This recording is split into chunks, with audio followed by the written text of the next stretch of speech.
तो आज की हमारी यह वीडियो रहती है, यह 7 बातें किसी को मत बताना दोस्तों, धीरे बोलो कोई सुन ना ले। यह बात हम सबके कानों में पड़ी होगी और हमारे मुंह से भी कई बार निकाली होगी, लेकिन सोचने की बात यह है कि यह वाक्य कब कब हमारे मुंह से निकलता है और कब कब हमारे कानों में पड़ता है, क्योंकि हर परिवार में अशांति का कारण हम स्वयं ही होते हैं। इस बात को देख पाए या भले ना देख पाए, हम खुद ही अपनी वह बातें दूसरों को बता देते हैं जो हमें कभी नहीं बतानी चाहिए, और वही बातें जो जान के सामने बता दी थी वही हमारे दुख का कारण बन जाता है, वही हमारे लड़ाई का कारण बन जाता है, और फिर हम पछतावे के अलावा कुछ नहीं कर पाते।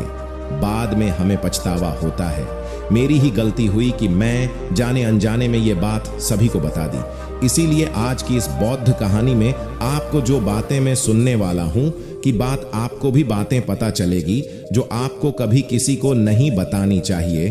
और तो और ये जो 7 बातें हैं ये आपको अपने पास क्यों रखती है, इसका कारण भी मैं कोई बात ऐसी है जो मुझसे जुड़े कि आप इस बौद्ध कहानी में खो जाए। इस चैनल को सब्सक्राइब जरूर कर लें। तो चलिए कहानी शुरू करते हैं। इस समय की बात है, एक नगर में रामू नाम का एक युवक रहता था। कुछ पैसा नहीं था, उसके पास 2 वक्त की दाल रोटी भी। बड़ी मुश्किल से उसमें दिन रात खोज करने पर भी उसे कोई काम नहीं मिल रहा था। मेरी पत्नी के सामने मैं जिस जगह भी काम मांगने के लिए जाता हूं तो हर कोई मुझे यह कहकर काम नहीं देता कि हमारे यहाँ काम की जरूरत नहीं है। मैं काम की तलाश कर करके थक चुका हूं। मुझे समझ नहीं आता कि मैं तुम लोगों का पेट कैसे भरूं, अपने बच्चों को कैसे बलूंगा, और यह चिंता मुझे दिन रात खाए जा रही है। यह सुनकर उसकी पत्नी ने कुछ सोच कर कहा, तुम एक आदमी के पास सिर्फ एक बार ही काम मांगने के लिए जाते हो, और जब वह काम नहीं देता तो तुम दोबारा उसके पास नहीं जाते। अगर तुम्हें उनसे काम लेना है, अपनी गरीबी दिखानी होगी ताकि वह लोग तुम्हारी मजबूरी समझकर तुम्हें कम पर रख ले। इसलिए शर्म मत करो, उन्हें अपनी मजबूरी बताओ, अपने गरीबी बताओ, और इसी उपाय से तुम काम का सकते हो। अगले दिन काम मांगने की के पास पहुंचा, जहां पर वह पिछले दिन, और उसने हाथ जोड़ प्रार्थना की। अब बहुत गरीब है और उसे काम की बहुत आवश्यकता है। वह जो कुछ भी उसे देंगे संतुष्ट हो जाएगा, पर कृपया करके मुझे अपने यहाँ काम पर रख ले।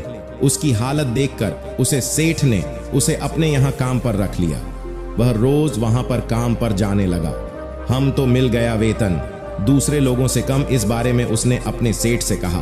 तो सेठ ने कहा कि देखो भाई, तुम्हें काम की जरूरत थी, मैंने तुम्हें काम दिया।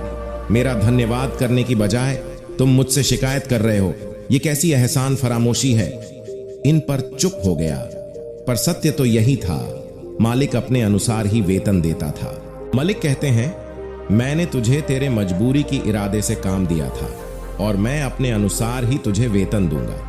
धीरे धीरे उसने यह बात अपने सगे संबंधियों और अपने दोस्तों को भी बताना शुरू कर दी कि वह आदमी है और उसे कितना वेतन देता है। समय बिता रहा और रामू पूरी लगन के साथ अपना काम करता रहा।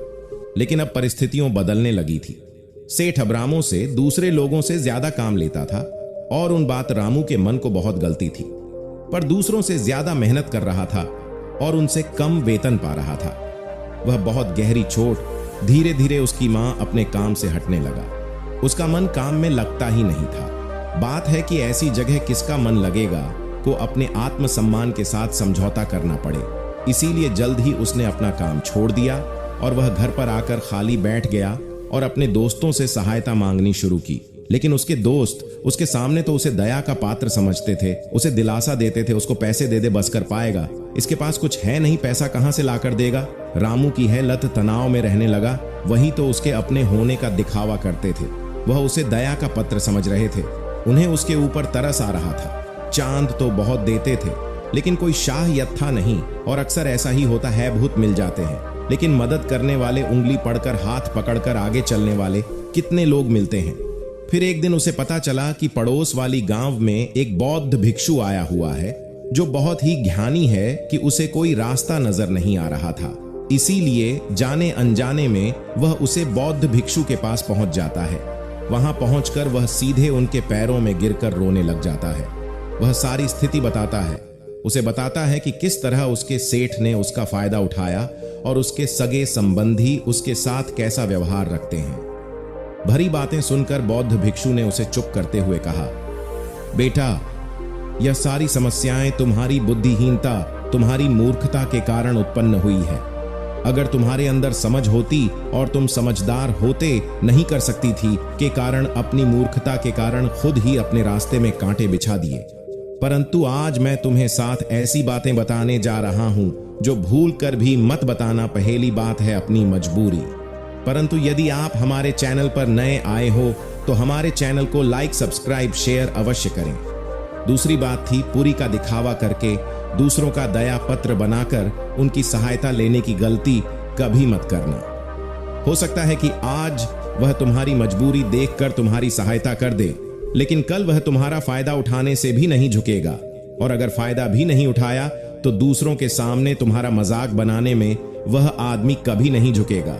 कभी भी अपनी मजबूरी का दिखाव मत करो। अगर घर में 2 रोटी है, सूखी रोटी है।